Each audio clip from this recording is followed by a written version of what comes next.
E aí, tudo bem contigo? Como é que tu tá hoje? Tudo certo? Vamos continuar lendo a Bíblia? Hoje a gente vai entrar em Mateus capítulo 4. Nós vamos ler do versículo 1 até o versículo 11. Lembrando que a gente está lendo a Bíblia na NVI, Nova Versão Internacional, e depois da leitura a gente vai conversar um pouquinho sobre a palavra para conversar juntos o que ela significa, certo? Vamos lá então? Mateus capítulo 4. A tentação de Jesus. Então Jesus foi levado pelo Espírito ao deserto, para ser tentado pelo diabo. Depois de jejuar 40 dias e 40 noites, teve fome. O tentador aproximou-se dele e disse: Se és filho de Deus, manda que essas pedras se transformem em pães. Jesus respondeu: Está escrito: Nem só de pão viverá o homem, mas de toda a palavra que procede da boca de Deus. Então o diabo o levou à cidade santa, colocou-o na parte mais alta do templo e lhe disse: Se és filho de Deus, joga-te daqui para baixo, pois está escrito: Ele dará ordens a seus anjos a seu respeito, e com as mãos ele o segurarão, para que você não tropece em alguma pedra. Jesus lhe respondeu: Também está escrito: Não põe à prova o Senhor seu Deus. Depois, o diabo levou a um monte mais alto e mostrou-lhe todos os reinos do mundo e o seu esplendor, e lhe disse: Tudo isso te darei se te prostrares e me adorares. Jesus lhe disse: Retira-se, Satanás, pois está escrito: Adore o Senhor, o seu Deus, e só a ele preste culto. Então o diabo deixou, e os anjos vieram e o serviram. Interessante essa, né? Na verdade, um pouco profunda, porque a gente pode pensar que, Jesus, como filho de Deus, ele veio para a Terra e ele, por ser filho de Deus, não ia passar pelas provações, ele não ia estar exposto às provações, tentações, na verdade? Bom, mas isso serve para nos mostrar que ninguém está livre das tentações do mundo, ninguém está livre de sofrer essas provações. E até Jesus passou por elas.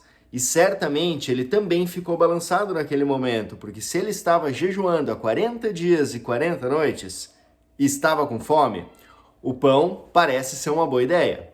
E Jesus poderia fazer o pão surgir ali se assim ele quisesse. Mas isso aqui nos mostra que a gente deve resistir a essas tentações, a essas provações, e que elas não estão lá para nos ferir. Essas coisas não acontecem na nossa vida para nos machucar ou para nos depreciar. Elas servem para nos posicionar. E quando a gente resiste a essas tentações, passa por essas provações e continua tendo fé em Deus, a gente se mostra pronto para o que Ele pode entregar para nós. Porque pensa só comigo, Deus não vai colocar na sua vida uma coisa que vai te destruir. Deus não vai colocar um carro na sua vida se você não puder dirigir. Deus não vai te dar como bênção uma família se você não tiver estrutura emocional para recebê-la. E Deus não vai te dar coisas que vão destruir o seu caráter. Então a gente precisa estar pronto, e a gente está pronto quando mostra que tem fé em Deus. Então, tudo que acontece na sua vida não é por acaso. Essas coisas que estão acontecendo agora, elas têm um propósito. E o propósito é te posicionar em Deus. E todas elas são uma oportunidade para você mostrar a sua fé, retificar o seu caráter e estar aberto ou aberta para o que Deus pode entregar para você, certo? Bom, vale lembrar aqui também que as interpretações que a gente tira da Bíblia, elas são individuais e únicas, e elas dependem do momento que a gente está passando, do dia que a gente leu a palavra, com quem que a gente esteve naquele dia, o que a gente viveu. Então pode ser que você tenha já lido essa passagem e tenha tido uma interpretação diferente, já tenha recebido uma palavra diferente sobre ela. E essas divergências servem para que a gente consiga conversar. Então, se você tem alguma outra interpretação desse trecho, coloca aqui embaixo nos comentários para a gente criar uma comunidade onde a gente possa conversar, discutir sobre a palavra juntos. E essas diferentes interpretações também nos mostram que a gente precisa estar em contato constante com a palavra de Deus. E ela está na Bíblia, a gente consegue acessar. É um dos livros mais acessíveis do mundo, na verdade. Eu duvido que alguém negue para você uma leitura da Bíblia.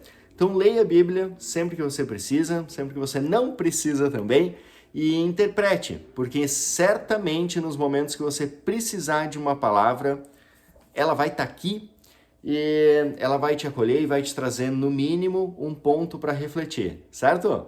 Que Deus abençoe sua casa, sua vida, sua família. Espero que a gente se veja no próximo, para a gente continuar com a leitura. Um abraço, até!